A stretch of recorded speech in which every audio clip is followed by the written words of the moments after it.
Halo guys, jadi kali ini aku treatment skin booster pakai DNA Salmon yang mereknya Rejuran. Tadi di awal udah aku kasih gambarnya. Ini stepnya aku pertama di anestesi dulu. Ini kalian bisa lihat. Ini di hidungku lagi ada bakal jerawat, jadi aku kasih obat dan nggak ku skin booster juga. Jadi aku lebih fokusnya skin boosternya di bagian pipi sama kening aja sih. Kalau untuk di kening sebagian aja, karena aku lebih banyak scarnya yang di bagian pipi ya. Nah ini pertama tadi dibersihin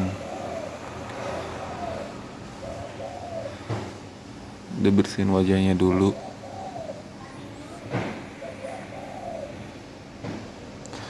Dan kalian bisa skip aja kalau nggak mau nonton yang ini, langsung ke tindakannya juga bisa.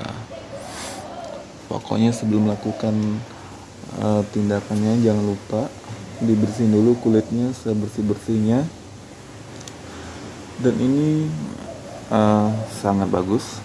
Nanti aku akan kasih penjelasannya tentang DNA Salmon Skin Booster. Ngomong-ngomong, ini perawatan skin booster aku yang menggunakan DNA Salmon yang pertama kali. Kalau untuk yang skin booster pakai hyaluronat itu udah ketiga kalinya, dan aku ngerasain juga emang volumenya untuk di kulit itu bagus banget. Jadi dia lebih kenyal dan lebih cerah gitu. Kemudian pori-porinya juga sedikit mengecil, nggak terlalu banyak ya setelah melakukan perawatan yang ketiga kalinya. Makanya aku, karena udah melakukan perawatan yang ketiga kali dengan skin booster hyaluronat yang mereknya Kutegal kalau nggak salah, jadi aku ganti ke emang yang khusus untuk scar, menangani scar dan pori-pori. Jadi aku ini pertama kali aku menggunakan skin booster DNA Salmon. Jadi kalian bisa lihat, dan nanti juga aku akan review gimana hasilnya.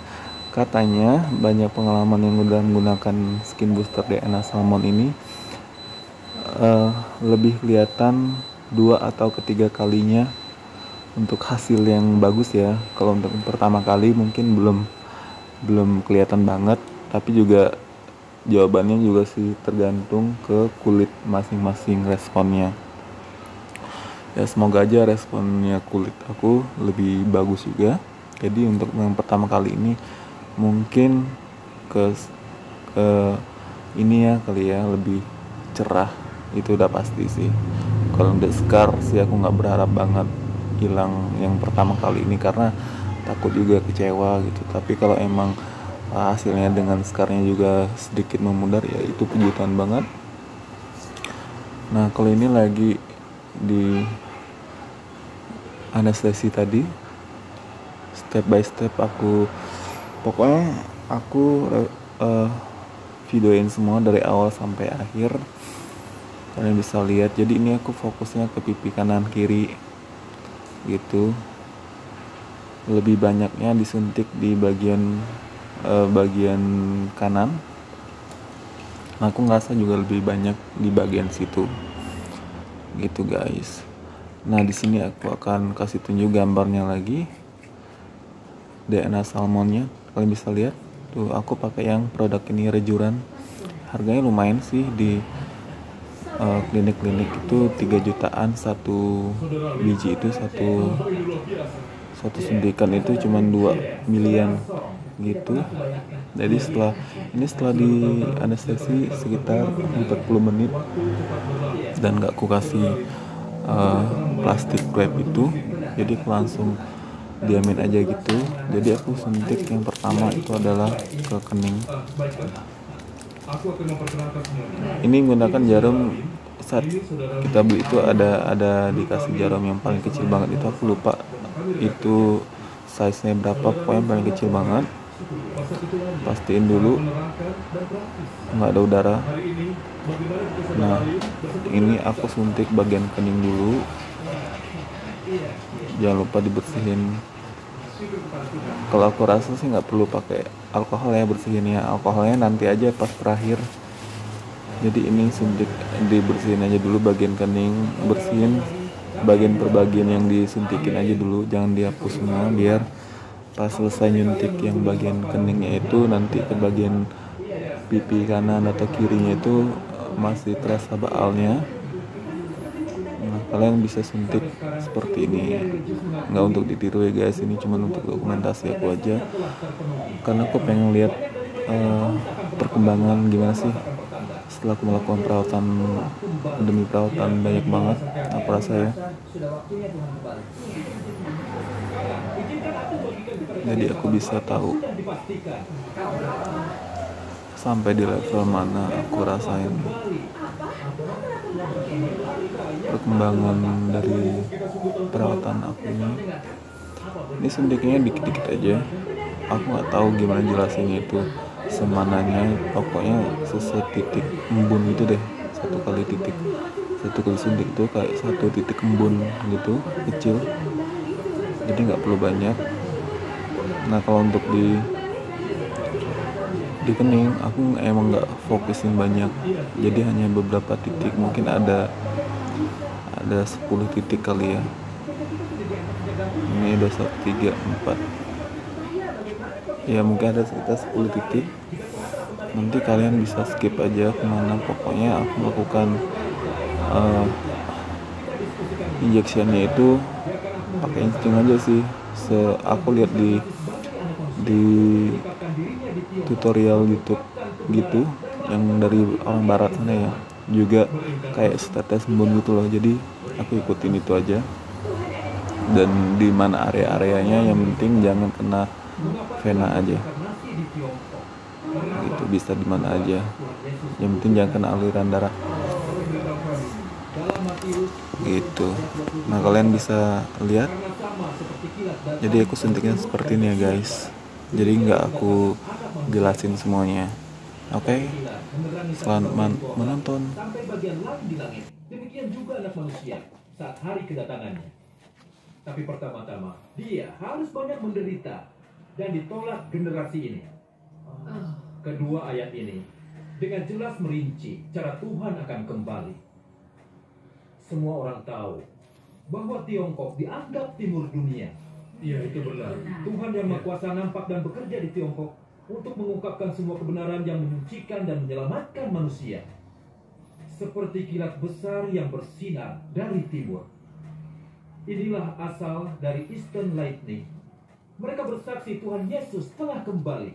Dia adalah inkarnasi Tuhan yang Maha Kuasa dan sedang melakukan penghakiman di akhir zaman. Jadi begitu. Iya. Hanya dalam 20 tahun. Pekerjaan Tuhan yang Maha Kuasa di akhir zaman menyebar ke seluruh Tiongkok dan sekarang jadi nama yang terkenal. 20 tahun. Saat ini, firman Tuhan yang Maha Kuasa tersedia secara daring untuk dilihat semua orang, agar orang-orang dari semua bangsa dan negeri dapat mencari dan menyelidiki. Iya. Pekerjaan Tuhan yang Maha Kuasa di akhir zaman adalah seperti kilat yang bersinar dari timur ke barat. Ini sepenuhnya menggenapi nubuat Tuhan Yesus. Atas dasar pekerjaan penebusan Tuhan Yesus, Tuhan yang Maha Kuasa melakukan tahap pekerjaan berikutnya, menghakimi dan menghajar manusia yang rusak. Kenyataannya, pekerjaan ini bertujuan untuk menyucikan dan menyelamatkan manusia seutuhnya. Sama seperti nubuatan Tuhan Yesus. Jika ada yang mendengar firman-Ku dan tak percaya, Aku tidak akan menghakiminya. Aku datang bukan untuk menghakimi dunia, tetapi untuk menyelamatkannya. Ia yang menolak Aku dan tak menerima firman-Ku, sudah ada hakimnya. Firman yang Aku katakan, yang menghakiminya di akhir zaman. Bapa tak menghakimi siapapun, tapi menyerahkan seluruh penghakiman kepada Anak. Dan memberinya otoritas untuk menghakimi, karena dia adalah Anak manusia. Oh begitu. Di sini, nubuat Tuhan Yesus sangat jelas. Dia berkata akan datang kembali di akhir zaman sebagai Anak manusia yang berinkarnasi untuk bicara dan menghakimi. Kata-kata anak dan anak manusia merujuk pada inkarnasi Tuhan, mengacu pada roh Tuhan Kita tidak memakai kata anak manusia. Oh, Kristus memang inkarnasi Tuhan sebagai anak manusia. Ini tidak terbantahkan. wah. Kedatangan Tuhan Yesus yang kedua berinkarnasi sebagai anak manusia untuk bicara dan melakukan penghakiman di akhir zaman. Benarkah begitu? Saudara Lim, kalian bersaksi bahwa Tuhan Yesus telah kembali dan berinkarnasi untuk melakukan pekerjaannya. Ini aku tidak mengerti. Kita semua tahu bahwa Tuhan Yesus adalah inkarnasi Tuhan. Setelah menyelesaikan pekerjaannya, dia disalibkan kemudian dibangkitkan. Nampak di hadapan semua muridnya. Dan dia naik ke surga dalam tubuh rohaniahnya yang mulia. Tepat sekali. Seperti kata Alkitab, kalian orang-orang Galilea, mengapa kalian berdiri memandang ke langit? Yesus yang sama ini, yang terangkat dari antara kalian ke surga, juga akan datang kembali dengan cara yang sama seperti engkau melihat dia naik ke surga. Jadi, tulisan di Alkitab menegaskan bahwa ketika Tuhan datang kembali, itu adalah tubuh rohaniahnya yang dibangkitkan yang nampak di hadapan kita. Di akhir zaman, mengapa Tuhan berinkarnasi dalam wujud daging anak manusia untuk melakukan pekerjaan penghakiman? Apa perbedaan antara tubuh rohania Yesus Kristus yang dibangkitkan dan inkarnasinya sebagai anak manusia? Aku masih agak bingung dengan masalah ini. Silakan bersekutu dengan kami. Iya, bersekutu dengan kami. Alkitab menyatakan Yesus yang sama ini akan datang kembali dengan cara yang sama seperti engkau melihat dia naik ke surga. Tuhan Yesus naik ke surga sebagai tubuh rohania yang dibangkitkan. Jadi kembalinya Tuhan juga harus dalam bentuk tubuh rohania yang dibangkitkan. Ini lebih sesuai dengan logika. Bagaimana mungkin ini bisa salah? Tuhan di akhir zaman berinkarnasi menjadi daging untuk pekerjaan penghakiman. Oh, bagiku tidak mungkin. Iya, apa yang dikatakannya itu benar. Sebagian besar orang yang beriman percaya bahwa Tuhan yang kembali akan menampakkan diri dalam tubuh rohaninya, yaitu tubuh rohaninya Tuhan Yesus saat dia menampakkan diri selama 40 hari setelah kebangkitannya. Kita orang percaya mengerti masalah ini. Di permukaan tubuh rohaninya Tuhan Yesus setelah bangkit nampak dalam gambaran yang sama dengan wujud inkarnasinya. Tetapi tubuh rohania tidak dibatasi oleh dunia material, ruang, dan tempat. Itu bisa muncul dan hilang sesuka hati, membuat manusia terkejut dan takjub. Cerita ini dicatat dalam Alkitab. Sebelum Tuhan Yesus disalibkan, dia bicara dan bekerja dalam kemanusiaan normal di dalam daging. Entah dia mengungkapkan kebenaran, berinteraksi dengan manusia, atau melakukan mukjizat, manusia merasa dia normal. Yang orang lihat adalah manusia ini benar-benar dan sungguh melakukan pekerjaan, menderita siksaan, dan membayar harga. Akhirnya manusia inilah yang dipaku di kayu salib sebagai korban, penghapus dosa bagi manusia, menyelesaikan pekerjaan penebusan Tuhan.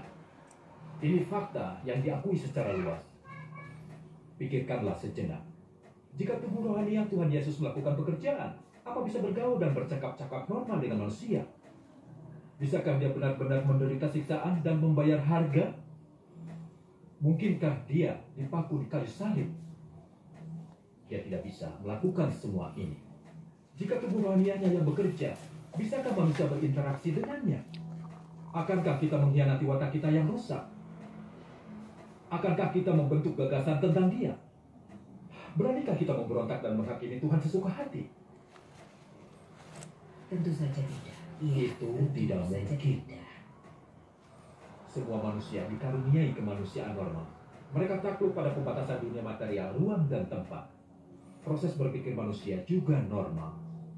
Jika manusia bertemu pekerjaan tubuh rohania, mereka akan ketakutan dan panik. Pikiran mereka akan menjadi gila dan sinting.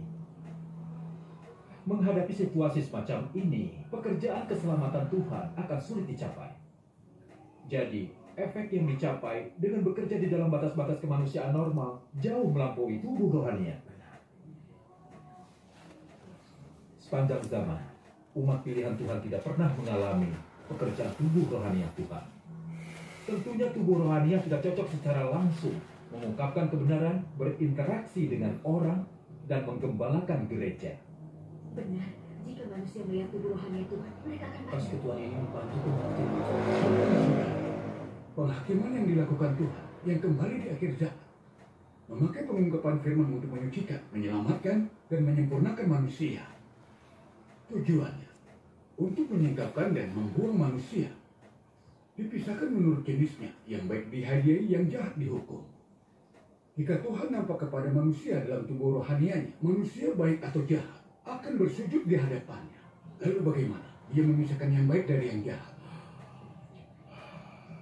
Juga, jika Tuhan muncul dengan tubuh rohaniahnya, manusia akan menjadi panik dan kekacauan akan terjadi di seluruh dunia. Jika itu terjadi, bagaimana Tuhan akan lakukan penghakimannya di akhir zaman? Iya. Bagaimana Tuhan dapat memenuhi rencananya untuk melengkapi kelompok manusia yang sesuai kehendak sebelum malapetaka? Iya, benar.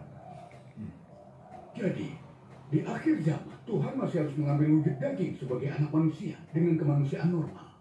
Dengan begini dia dapat bekerja dan hidup di dunia, mengungkap kebenaran dan menghakimi, menyucikan manusia dengan cara yang praktis.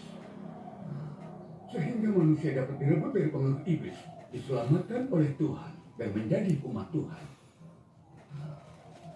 Tuhan Yesus yang berinkarnasi bekerja dalam kemanusiaan yang normal untuk tercapainya penebusan umat manusia. Tubuh rohani Tuhan Yesus yang dibangkitkan tampak kepada manusia untuk membuktikan bahwa Tuhan Yesus adalah inkarnasi Tuhan. Ini dilakukan untuk memperkuat iman manusia. Jadi, tubuh rohani Tuhan hanya tampak kepada manusia, bukan untuk bekerja.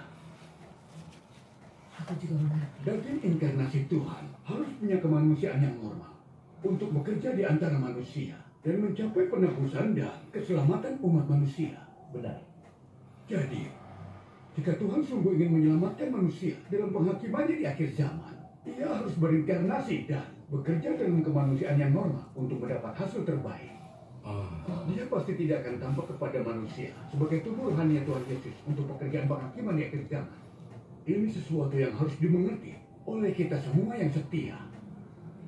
Hanya dengan berinkarnasi untuk melakukan pekerjaannya, Tuhan bisa menyucikan dan Iya, menyelamatkan. Tuhan sangat mengasihi manusia. Persekutuan ini membuatku lebih mengerti.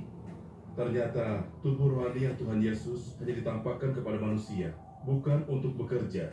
Benar. Begitu Tuhan Yesus menyelesaikan pekerjaan penyaliban, tubuh rohanianya yang dibangkitkan tampak selama 40 hari. Dia melakukannya agar manusia dapat melihat bahwa Tuhan Yesus adalah inkarnasi Tuhan. Benar. Hanya daging yang dikuasai oleh roh Tuhan yang dapat bangkit dan menjadi tubuh rohania. Mengetahui hal ini, inkarnasi Tuhan sangat penting untuk lakukan pekerjaannya. Hanya dengan berinkarnasi, Tuhan mampu menebus umat manusia melalui penyaliban. Iya. Dengan berinkarnasi, Tuhan mampu mengungkapkan kebenaran, menghakimi dan menyucikan dengan cara yang praktis dan nyata, dan sepenuhnya menyelamatkan manusia dari dosanya. Amin. Para pendeta dan penatua tidak pernah mengatakan ini sebelumnya. Untuk mendapatkan pemahaman yang lebih besar tentang makna inkarnasi, mari kita baca firman Tuhan yang Maha Kuasa. Baik. Mari kita membacanya. Firman Tuhan yang Maha Kuasa. Dia menjadi daging, karena dalam daging pun ia punya otoritas. Ia mampu melakukan pekerjaannya di tengah manusia dengan cara praktis, yang terlihat dan nyata bagi manusia. Pekerjaan semacam itu jauh lebih nyata dibandingkan pekerjaan apapun yang dilakukan oleh Roh Tuhan yang memiliki seluruh otoritas. Dan hasilnya pun tampak jelas. Ini karena inkarnasinya dalam daging dapat bicara dan melakukan pekerjaan dengan cara yang praktis. Bentuk luar dari dagingnya tidak memiliki otoritas dan dapat didekati manusia. Hakikatnya sendiri membawa otoritas.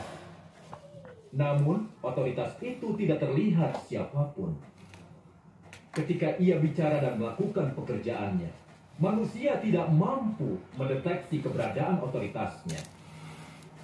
Ini lebih menguntungkan bagi pekerjaannya yang sebenarnya. Jika Tuhan tidak menjadi daging, ia akan tetap roh yang tak terlihat dan tak nampak wujudnya. Manusia adalah makhluk daging. Manusia dan Tuhan milik dua dunia yang berbeda, dan keduanya berbeda sifatnya. Roh Tuhan tidak sesuai dengan manusia kedagingan dan tidak ada hubungan yang bisa dibangun di antara mereka. Lebih dari itu, manusia tidak dapat menjadi roh. Karena itu, Roh Tuhanlah yang harus menjadi salah satu makhluk dan melakukan pekerjaannya yang semula. Tuhan dapat naik ke tempat paling tinggi maupun merendahkan dirinya dengan menjadi manusia ciptaan, melakukan pekerjaan dan hidup di antara manusia. Tetapi manusia tidak dapat naik ke tempat paling tinggi dan menjadi roh, apalagi turun ke tempat paling rendah. Maka Tuhan harus menjadi manusia untuk melakukan pekerjaannya. Iya, benar sekali. Inkarnasi Tuhan itu normal dan praktis. Beberapa hal tentangnya tidaklah tidak terlihat, tidak bisa disentuh, misterius, seperti yang dibayangkan manusia. Dan ia dapat mengetahui sesuatu tanpa terbatasi oleh ruang atau geografi. Artinya ia bukanlah sekedar daging, tetapi tubuh roh. Setelah Tuhan Yesus disalib lalu dibangkitkan, ia bisa menembus pintu. Tetapi itu adalah Yesus yang telah bangkit. Sebelum kebangkitan, Tuhan Yesus tidak bisa menembus dinding. Ia terbatasi oleh ruang, geografi, dan waktu. Itulah aspek normal dari daging. Iya. Mari kita lanjutkan. Benar. Baik, Iya, saudara. Bisakah kami melihat firman Tuhan yang Maha Kuasa? Iya, mari kita lihat. Baik, Iya, sepertinya bagus. Bagus. Bisa tolong keluarkan? Saudara Song? Oh, bagus.